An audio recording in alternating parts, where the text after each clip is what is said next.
Hey YouTube, what's going on? Got a couple comments in the other video, and I really appreciate everybody that had commented. Really means a lot. I assumed, this wouldn't really get a lot of traction, but, I was excited about doing it, and obviously it's a really fun career. I love it, and it's exciting.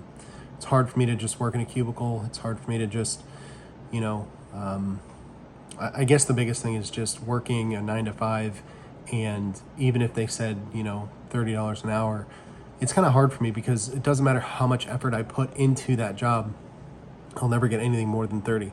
So the way my brain works is just, okay, well, I'm not going to work as hard as I need to because at the end, I'm not going to get anything different.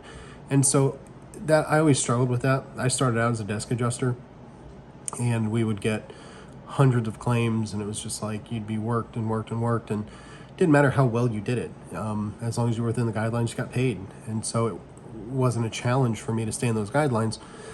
And so the independent adjusting is so much different, where if you don't work, you don't get paid.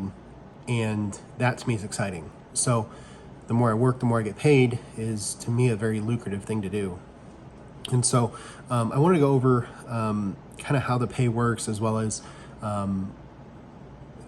our cost. So we get deployed, and we're responsible for getting there. We're responsible for where to stay. We're responsible for our food.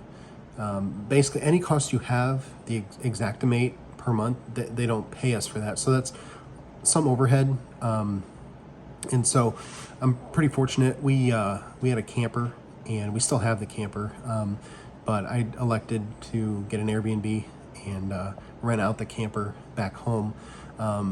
So yeah, to me it was a pretty good trade-off. But anyway, so basically, in a nutshell, I crossed out a lot of the information that I can't show, but I'm gonna be pretty personal in this. So if you could like the video and subscribe, I'll do more videos in the future. But to me, this is a pretty personal thing to share. Obviously, it's kind of uncomfortable, but at the end of the day, it's like I love something, and I want people to see kind of how I do it and how I get paid and everything about it. I'm not, I wouldn't say I'm the best adjuster, but I try my best to be the best.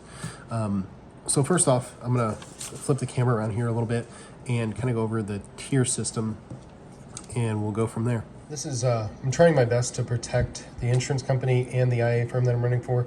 Obviously, I don't think there's anything to hide. It's just, again, this is a pretty personal video, and I'd like to, protect everyone. So just bear with me on this.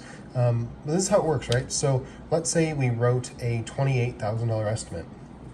That would fall between the 25 and 30. So this would be the bill amount of $950.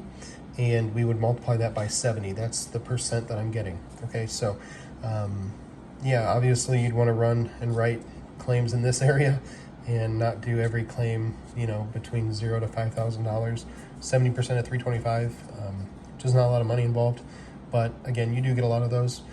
So anyway, this is the fee schedule, and we will move over to an actual check stub that I got, kind of all the claims I ran, what I got paid, and I'll go over that. So it's Hurricane Ian that we're working. You can see this first claim here. It was a pretty good estimate. It was, let's see, $1,650, and that was my take-home pay on that, $1,155.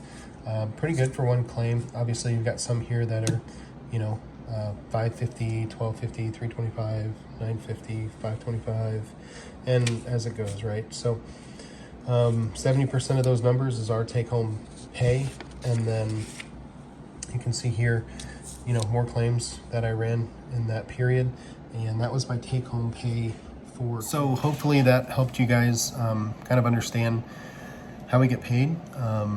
I know that's pretty personal, but I know a lot of adjusters that kind of, don't want to share that stuff, and that's fine. Hey, everyone. The way I look at it is there's really no secrets in this industry. I just think that there's a lot of adjusters that don't like talking about it because they don't want competition. But for me, I don't mind the competition. I think that the more adjusters there are, the better we'll all handle claims. The more adjusters there are, stiff for the competition, I guess. I don't know. I think that I'm, pretty confident in what I do, pretty confident in, writing a good claim and turning it in quickly. So I really appreciate your guys' time in this. Hopefully this answers a lot of questions. If there are more questions, I'd be happy to make another video. But thank you guys, and if you don't mind leaving a comment, I'll reply.